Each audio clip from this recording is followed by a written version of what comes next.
제자들이 깜짝 놀랍니다. 새삼 놀랍니다. 성전의 화려함이나 아름다움 앞에, 그리고 예루살렘 성전의 웅장 앞, 그래서 아주 놀랄 만큼 감동해 했습니다. 그리고는 예수님에게 자랑도 하고 싶었습니다. 보세요, 굉장하지 않습니까? 보세요, 정말 예루살렘 성전이 이렇게 웅장하고 아름답다고. 잠시 침묵하셨던 예수님은 감난산으로 올라가셔서 그 예루살렘 성전을 내려다보시면서 제자들에게, 자랑스러워하는, 놀라고 있는 그 제자들에게 이렇게 말씀하셨습니다. 저 성전이 돌 위에 돌 하나도 남기지 아니하고 무너지고 말 거야. 40년 후에 로마 군대에 의해서 짓밟히게 될 것을 예언하셨던 말씀이고, 동시에 종말을 예언하신 말씀이기도 합니다.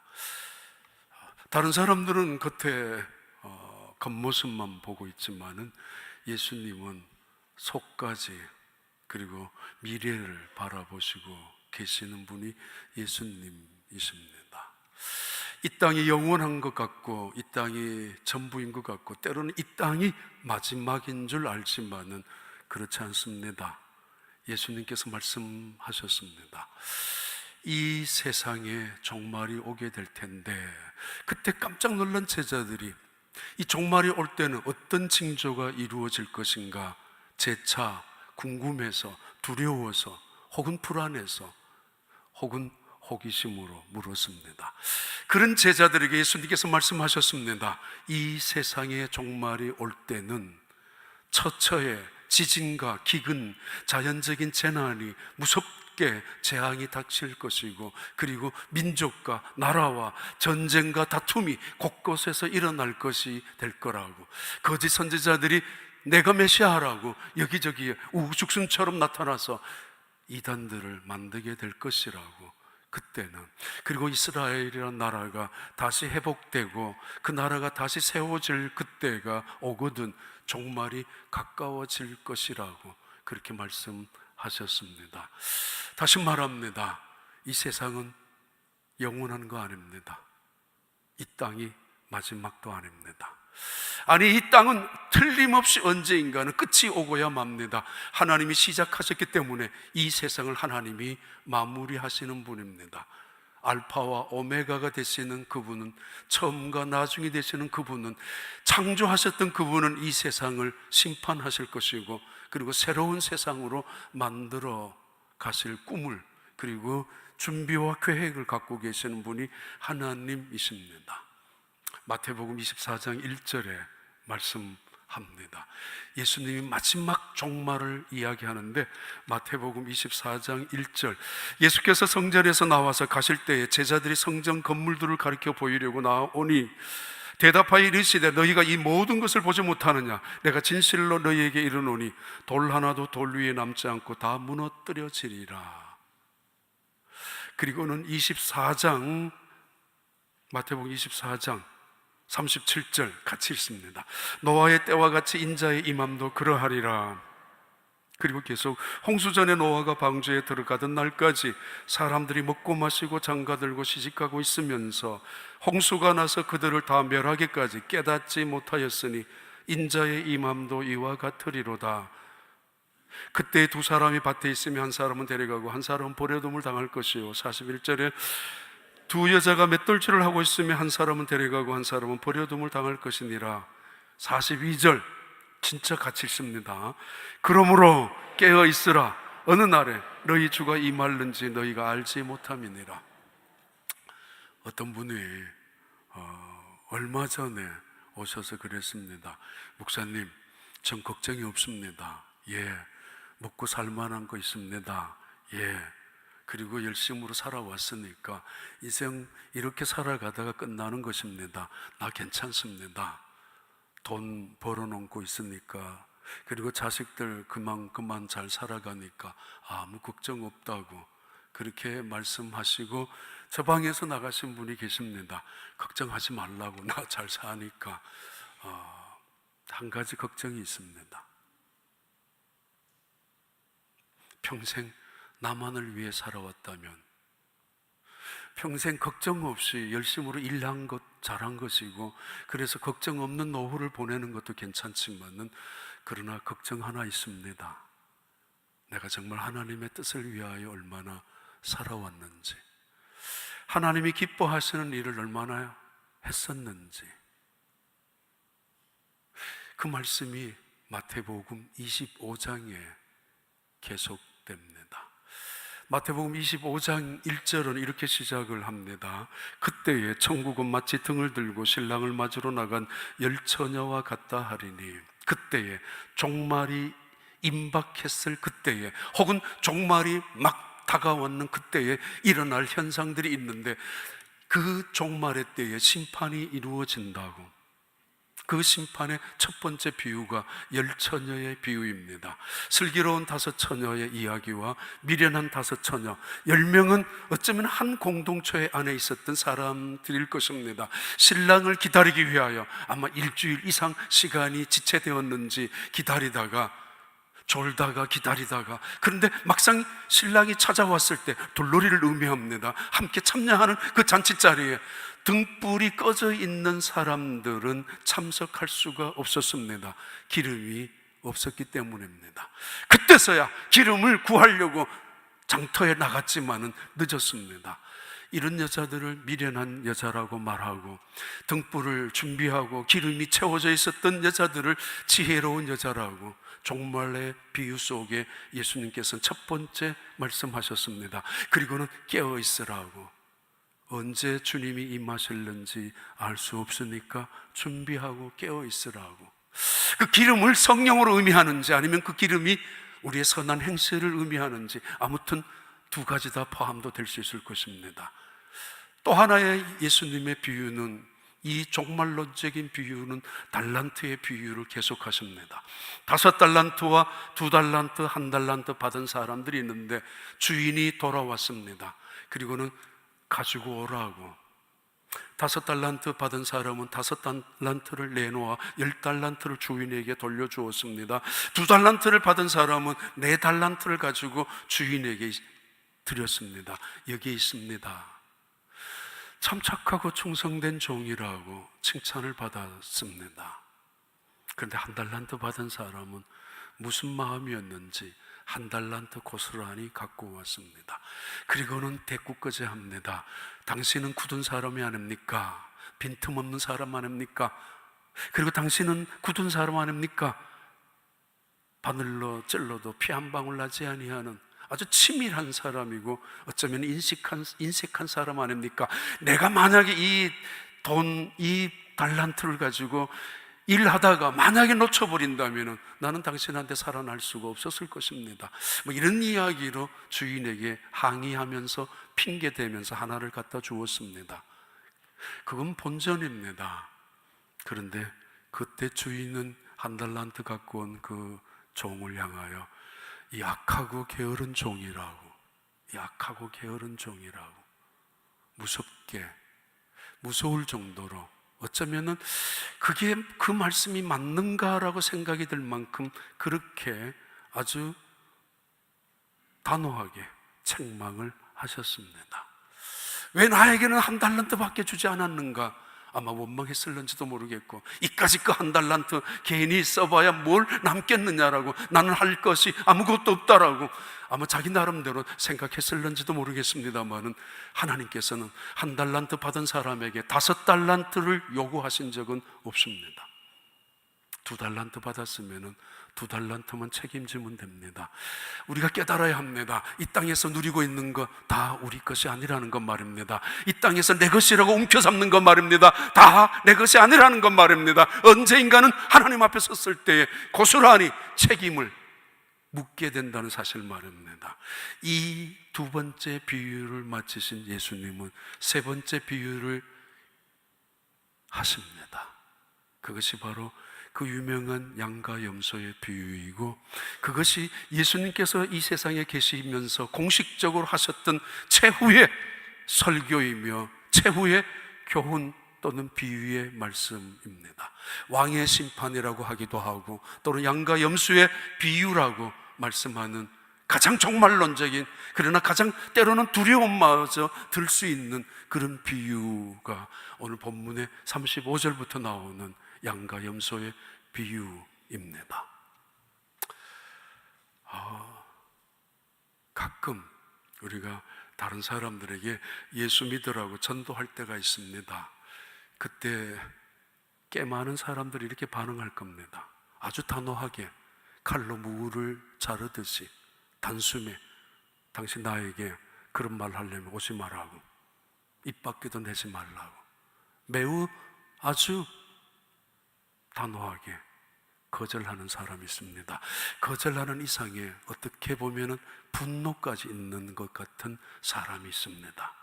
또 어떤 사람은 이보다 더 무서울 정도로 만약에 당신 입에서 예수라는 옛자만, 교회라는 교자만 나온다면 나는 당신을 사람 취급하지 않겠습니다 라고 말할 만큼 무슨 마음에 한이 있는지 교회 전도를 하는 사람에게 그렇게 대꾸하는 사람이 있습니다. 우리 아버지, 우리 어머니 아시죠? 교회 다닌 사람한테 사기를 당했어요. 우리 식구들은 교회 다닌다고 하는 사람들 이가 갈립니다. 눈앞에서 당했고 뒤돌아서서 뒤통수 당했고 예수 믿는다고 해서 믿어주었는데 설마 세상 사람들과는 다를 줄 알았는데 더 했습니다. 다시는 교회 다니라고 말하지 마시라고. 교회 다니면 선해질까요? 교회 다니면 사람이 바꾸어질까요? 예수 믿으면 우리는 정말 변화될 수 있을까요? 아니면 예수 믿어도 변화와는 상관없을까요? 선하게 착하게 살아가는 일과는 상관없을까요? 양과 염소의 비유입니다. 왕이 어느 날 갑자기 온 민족을 모았습니다. 그리고는 한 사람에게 묻습니다. 아니, 한 사람에게 말합니다. 넌 우편에, 그리고 다른 사람에게 넌 왼편에. 그러면서 그 많은 사람들을 오른쪽 왼쪽 두 지역을 구분해서 나누어 놓았습니다. 우편이란 언제나 존귀함의 상징이고, 그리고 영광스러운 승리의 상징은 그 사람들에게 언제나 우편이었고, 하나님의 구원의 상징은 우편입니다. 예수님은 하나님 보좌 우편에 계시는 영광과 승리의 자리이며, 그리고 우편에 있었던 강도에게 허락되어진 낙원, 구원의 상징이기도 합니다. 왼편이란 전통적으로 언제나 저주와 심판의 상징이고, 그리고 형벌을 당하는 사람들의 자리가 왼편이었습니다. 기분 나쁩니다. 왼편에 있는 사람들은. 어쩌다가 오른편에 있는 사람들은 어쩔 줄 몰라서 지금 그렇게 나누어져 있는 순간에 사람들이 항의를 합니다. 아니, 무슨 기준으로 나누었느냐고, 무슨 판단으로 우리를 이렇게 구별했느냐라고. 그 법정, 대단한 법정입니다. 하나님이 왕으로 오셔서 최후의 법정으로 판결하시는 그 장면에 판사들이 판결문을 낭독할 때 우린 제대로 모를 때가 있습니다. 무슨 말을 하는지. 하여튼 헌법 조항을 근거로 해서, 법률 조항을 근거로 해서 정말 대단한 법조문을 읽을 것이고 판결문을 낭독할 것입니다. 그것이 판사들이 해야 될 양심에 의해서, 법에 의해서 심판하는 것입니다. 판결하는 것입니다. 이게 무너지기 시작하면 그 세상은, 그 사회는, 그 국가는 무너지고 말 것입니다. 하나님 어찌 아무렇게나 무엇이 무섭다고 정치권의 눈치를 보고 무엇이 아쉽다고 사람들의 비유나 맞추겠습니까? 그런데 이상한 법정입니다. 이상한 일입니다. 사람들이 말합니다. 무슨 근거로 우리를 이렇게 나누었느냐고. 예수님이 이렇게 말씀하셨습니다. 너희는 내가 줄일 때 먹을 것을 주었어. 이게 좀 시시하게, 아니 어찌 보면 좀 유치한 이야기가 아니겠습니까? 법정에서, 그 엄숙한, 그 대단한 최후의 법정에서 말입니다. 그리고 내가 목말랐을 때 마실 것 주었지 않느냐고 나는.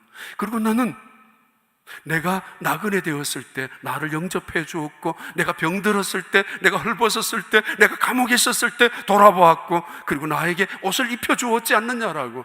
점점 어쩌면은 고작 그 정도로 심판을 하느냐라는 생각이 들 정도의 말씀을 왕이, 바로 하나님께서 하시고 계십니다. 그게 재판의 근거입니다. 몇 가지 질문이 있습니다. 아니, 기독교란 믿음으로 구원받는 종교가 아니냐? 그것은 하나님의 절대 주권이며 오직 믿음으로 구원받는다는 이 사실이 기독교의 핵심의 복음인데, 자칫하면은 마치 구제와 전도가 아닌 구제, 어떤 자선 단체가 하나님으로부터 구원받는다라는 인상을 줄 수도 있는 의문이 생길 수 있습니다. 쉽게 믿음으로 구원받느냐가 아니라 행함으로 구원받을 수 있다라는 사실을 강조하는 거 아니냐라는 질문을 갖게 됩니다. 두 번째는, 아니 그렇다면 그 행함이 뭐냐? 다른 사람에게 옷을 입혀주고, 다른 사람에게 먹을 걸 나눠주고, 다른 사람에게 마실 걸 주는 거, 사실은 누구나 할 수 있는 것입니다. 그것이 구원의 근거란 말인가? 행함의 근거란 말인가? 이게 선한 행함의 전부란 말인가? 라고 생각할 수도 있을 것입니다. 아니, 지금까지 예수님께서는 병든 자에게 치유하시고, 치유하신 후에 그들의 믿음을 보시고 평안히 가라고 구원을 선포해 주셨고, 죄로 인하여 고통을 당하는 사람들에게 죄사함의 은총을 예수님께서 직접 선언해 주셨는데, 아무런 공로 없이 인간의 어떤 의로움의 조건을 따져보지도 아니하고 그들의 믿음을 보셔서 죄사함을 허락해 주셨고 구원을 선포해 주셨는데, 이건 뭐예요? 우리에게 선함을 요구하고 행함이 없다면 너희들은 지옥에 갈 거야 라고 말하고 있는 것처럼, 아니 사실 그렇게 느껴질 수 있는 본문이 있습니다. 그 본문입니다. 꽤 오래전에 한 분이 언제 이야기 드렸죠. 돌아가시기 전에 저한테 손을 붙잡고, 목사님, 나 이제 어떻게 하면 좋아요? 나 이제 어떻게 하면 좋아요? 죽음 앞에서 이제 얼마 남지 않았다는 것을 알고 있는 그분이 말한 기억이 있습니다. 남겨두는 자식들을 바라보고 안타까워서 어쩔 줄 몰라 그렇게 탄식하는 말이 아닙니다.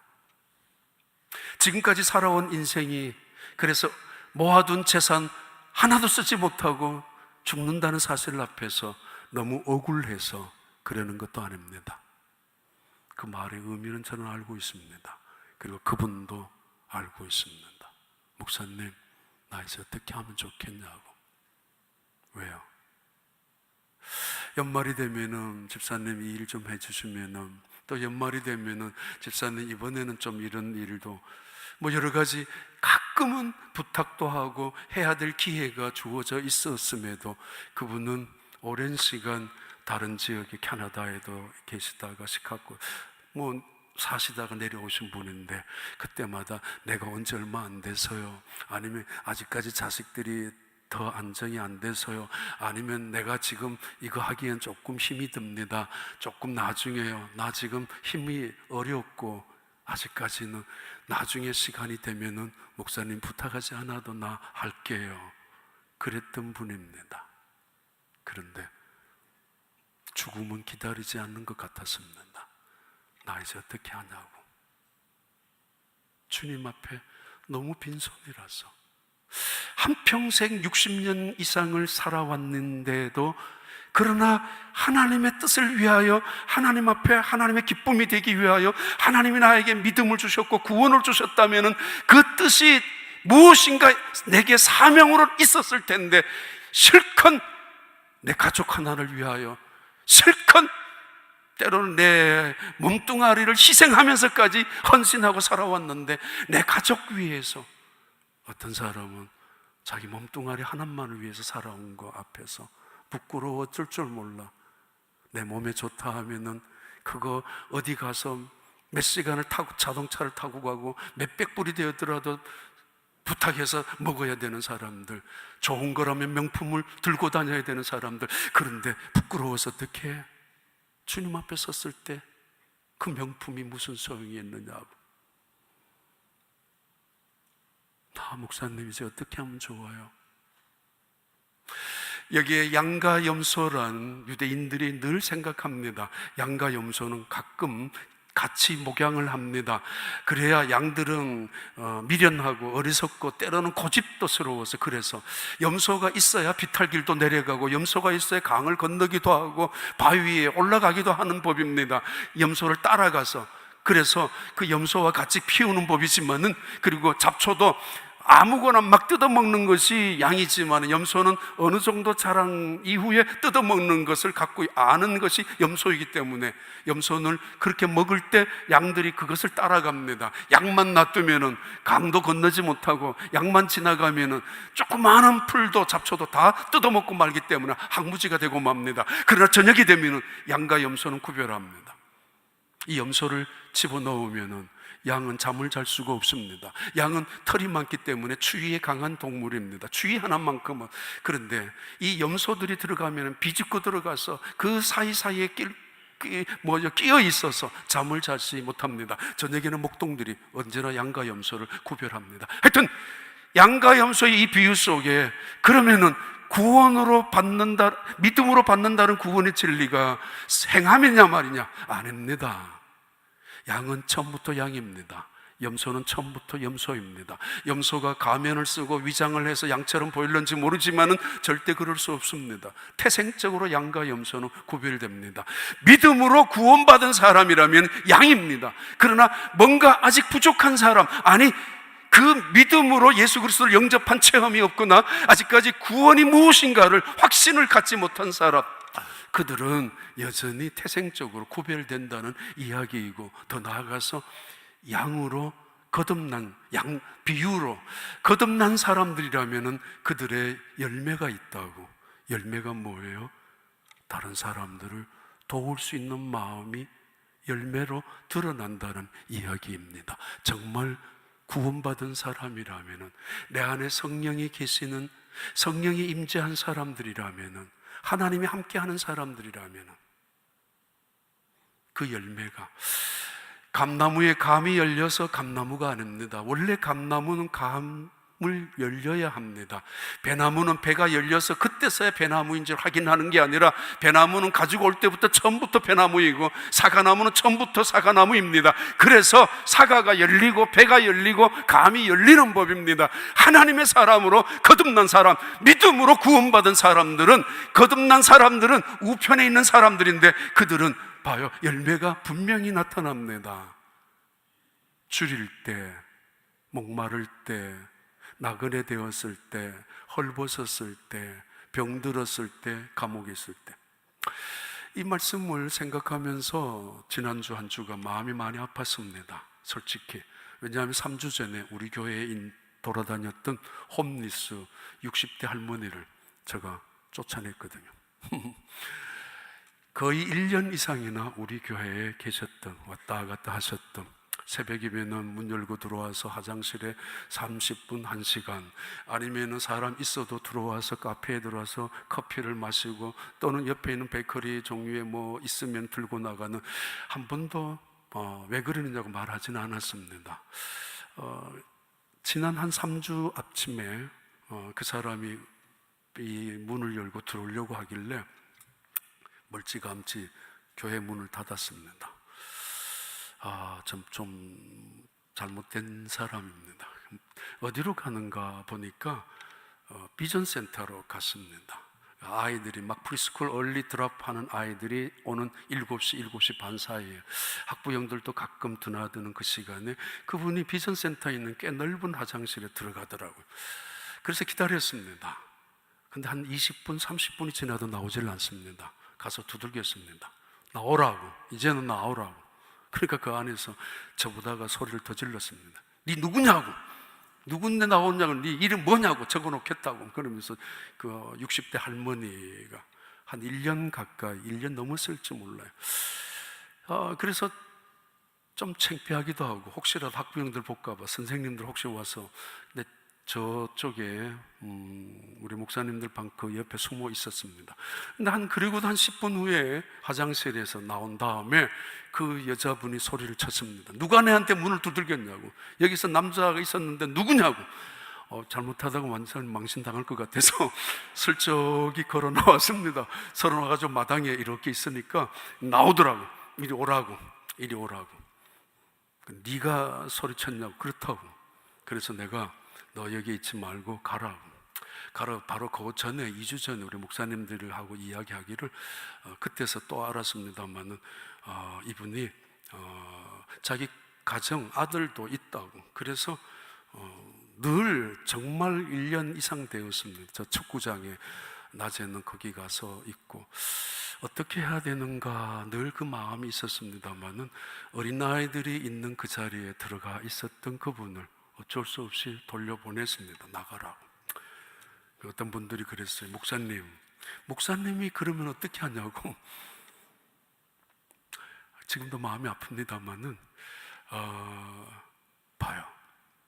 양과 염소의 비유 속에 더 등장하는 것은 뭐냐면은 어떤 사람은 내가 언제 그랬습니까? 나는 기억을 못합니다. 어떤 사람은 내가 했지 않습니까? 라고 기억을 하고 있습니다. 우편에 있는 양들에게 예수님이 말씀하셨습니다. You did poor, one of the least of these brothers of mine. 너는 이 많은 나의 형제들 중에 가장 the least, 가장 지극히 작은 자에게 You did for me. 바로 나를 위해서 했다고. 내가 왜 우편에 있어야 됩니까? 어떻게 해서 우리는 하나님의 나라를 상속받을 수 있습니까? 어떻게 해서 구원을 받을 수 있습니까? 나는 한 것이 아무것도 없다고 말하는 그들을 향하여 예수님께서 하신 말씀입니다. 너희들이 얼마나 선한 일을 행한 줄 알아? 내가 다 알고 있고 내가 다 기억하고 있어. 그런데 그것이 바로 나를 위하여 한 것이라고. 다른 사람을 돕는 거 귀찮아 생각하는 사람 많습니다. 다른 사람 일 간섭하는 거 짜증날 때가 있습니다. 그리고는 나는 정직하게 살고 나는 바르게 산다라고, 다른 사람들 나를 귀찮게 하지 말라라고, 나는 열심으로 인생을 살아왔다고, 나는 걱정 없다고, 나는 남은 인생도 걱정 없이 살아간다고 말하는 사람. 그러나 언제부터인지 모르게 나는 귀찮아지고 나는 까다로운 사람인데, 나도 사실 어떻게 보면 힘들어서 애를 쓰고 있는 사람인데 어느 순간 내 마음속에 부담이 찾아옵니다. 내 마음속에 아픔이 찾아옵니다. 누군가를 도와주고 싶습니다. 내 마음이 아니에요. 나는 까탈스러운 사람이었고 나는 짜증나는 사람이었지만은 언제부터인지 모르게 그들에게 다가가기 시작합니다. 그러면서도 내가 언제 그랬는 것처럼 잊어버리고 있습니다. 누군가가 전화 옵니다. 도와주셔서 고맙다고. 그랬느냐고. 난 모르겠다고. 빈말이 아니라 진짜입니다. 이걸 어떻게 했느냐라고. 제가 했나요? 주님이 하셨죠. 빈말이 아니라 진짜이어야 합니다. 내가 한 것으로 기억하면은 그것은 주님이 하는 것이 아니기 때문입니다. 거듭난 사람들이라면은, 믿음의 사람들이라면은 그 부담감이 사랑으로, 그 마음속의 아픔이 다른 사람들을 향한 돕는 자의 위치로 서게 되기 때문입니다. 나는 그럴 수 없는 사람이에요. 그러는 거 싫었고 관심도 없었어요. 너희들이 알아서 하라고. 왜 그렇게 너희들 살아왔느냐고. 무능력하지 않느냐고. 게을렀지 않느냐라고. 너희들이 그렇게 나쁘게 살아온 거 아니냐라고. 잘못 살아온 거. 왜 내가 당신들을 책임지느냐라고. 돕는다라는 의미는 하나님께서 인간에게 주신 두 번째 짭이었습니다. 첫 번째 짭 디스크립션은 케플러스란 짭이었습니다. 남자에게 주신 짭입니다. 너는 이 세상을 정복하고 다스려라. 섬기라는 뜻입니다. 미니스트리, 섬기라고. 경작하라, 섬겨라는. 남자는 첫 번째 사람은 사명을 갖고 있습니다. 두 번째, 하나님은 인간을 창조하시고 난 다음 하와에게 돕는 자의 배필로 그를 세워놓으셨습니다. 하나님 너무 기뻐하셨습니다. 너무 좋아하셨습니다. 인간의 참는 가치와 인간의 참는 행복의 의미가 바로 거기에 주어져 있기 때문입니다. 돕는 자, 무시한 말이 아닙니다. 돕는 배필, 에제르, 이거는 어떤 기능적으로 어떤 우열에 대해서 열등하다는 의미가 아닙니다. 누가 그랬습니다. 띨띨한 여자가 똑똑한 남자 앞에 내가 너를 돕겠다고 말할 수 있겠습니까? 아닙니다. 띨띨한 남편이 있다면 똑똑한 여자가 내가 당신을 돕겠다는 의미 아닙니까? 할머니가 짐을 지고 가는데 짐을 지고 가는 것을 보던 젊은이가 할머니 제가 도와드리겠습니다 라고 말하는 것이지, 어린아이가 아빠한테 아빠 내가 도울까? 아니야, 넌 너 일만 내, 너 오히려 방해거리야. 돕는다는 이야기는 인간의 참된 가치와 의미와 참 삶의 목표를 지향하는 것을 깨닫게 해주는 것이 인간에게 두 번째 주었던 잡 디스크립션입니다. 돕는 자라는 말입니다. 부족한 사람이 어떤 자기는 연약한 존재이기 때문에 돕는 자가 될 수는 없습니다. 자, 아무튼 이 한 왼쪽에 있는 염소들이 떠듭니다. 만약에 그것이 나누는 조건이라면 우리는 알고 있습니다. 기억합니다. 내가 몇 년 몇 월 며칠 누구를 도와주었고, 몇 년 몇 월 며칠 언제 어디에 가서 내 시간이 바빴지만 그 사람 도와주었고, 때로는 내가 내 쓸 것도 아껴가면서 그 사람에게 나누어 주었고, 먹을 거 주었다라고, 교회가 힘든 일이 있었을 때 나는 헌신하고 희생했다고 다 기억합니다. 조목조목 기억하고 있고 따지고 있고 기록하여서 왕을 향하여 대들고 있습니다. 나는 알고 있다고, 기억하고 있다고. 바로 그것이 문제였습니다. 정작 한 사람은 기억이 없는데, 왜요? 주님이 하셨기 때문에, 주님이 할 수 있도록 은혜를 주셨기 때문에. 그런데 이 사람들은 기억을 하고 있습니다. 저의 부끄러운 이야기입니다. 저도 기억을 하고 있다는 것은 제가 복을 받기 위해서, 우리가 오래전에 이 교회를 옮기기 전에 윌크레스 있었을 때 빌딩이 굉장히 많았습니다. 그 빌딩 빈 건물 중에 홈리스들이 시작 처음부터 의도적인 건 아닌데 자기들끼리 한두 명 모이다가 보니까 많게는 10명까지, 작게는 2-3명이 모여서 몇 달 이상을 있었을 때가 있었습니다. 쫓아내고 싶지는 않았습니다. 그런데 우리 장로님들이 목사님 제발 그 사람들이 여기서 무슨 일이 일어나거나 무슨 사고가 터지거나 불이 나거나 하면 어떻게 하려고. 근데 가끔은 우리 집에 데리고 가가지고 샤워도 시키고 복 받을 거라고, 또는 그 건너편에 테니스나 아이업에 데리고 가서 식사도. 왜냐하면 우리 교회가 복이 안 되느냐라고 생각했는데 저는 지금 기억을 합니다. 다른 말로 말하면 예수님 이름으로 한 것이 아니라는 것 때문에. 주님의 마음으로 했던 사람들은 뭐 내가 했나요? 이래잖아요. 내가 언제 했나요? 이래잖아요. 기억이 없잖아요. 자, 사도행전 말씀을 보시겠습니다. 마태복음 25장 보시겠습니다. 25장 31절부터 33절 같이 읽습니다. 마태복음 25장 같이 읽습니다. 인자가 자기 영광으로 모든 천사가 함께 올 때 자기 영광의 보좌에 앉으리니 모든 민족을 그 앞에 모으고 각각 구분하기를 목자가 양과 염소를 구분하는 것 같이 하여 양은 그 오른편에 염소는 왼편에 두리라 하리라. 야고보서 2장 14절 16절까지 내 형제들아, 만일 사람이 믿음이 있노라 하고 행함이 없으면 무슨 유익이 있으리요? 그 믿음이 능히 자기를 구원하겠느냐? 15절 만일 형제나 자매가 헐벗고 일용할 양식이 없는데 16절 너희 중에 누구든지 그에게 이르되 평안히 가라, 덥게 하라, 배부르게 하라 하며 그 몸에 쓸 것을 주지 않으면 무슨 유익이 있으리요? 22절 함께 읽습니다. 내가 보거니와 믿음이 그의 행함과 함께 일하고 행함으로 믿음이 온전하게 되었느니라. 행함은 믿음과 함께 일하고, 그리고 우리의 믿음은 그 선한 행함을 통하여 온전해진다라는 것을 말하고 있습니다.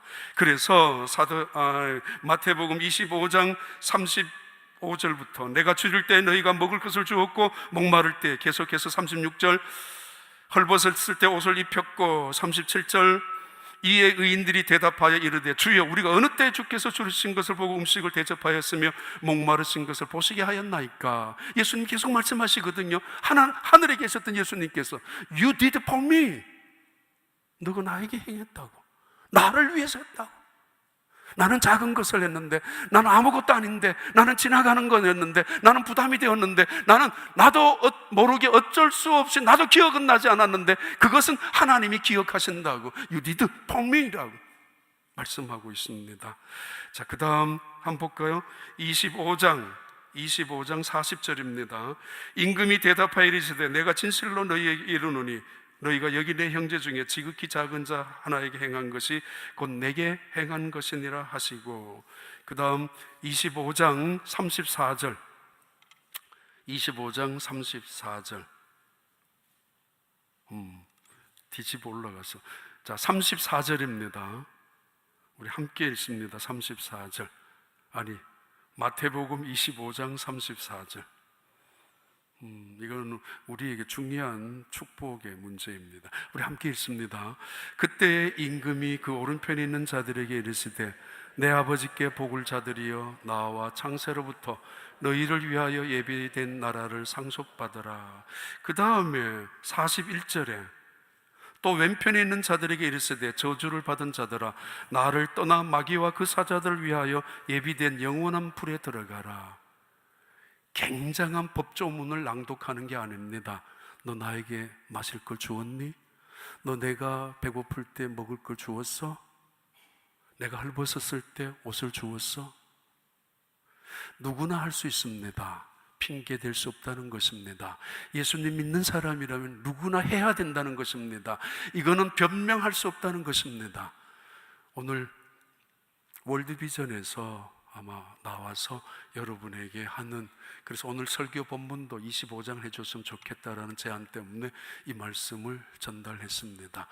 아마 몇 년 전에 이미 월드비전에서 하는 어린아이들 입양하는 것이 있었을 것입니다.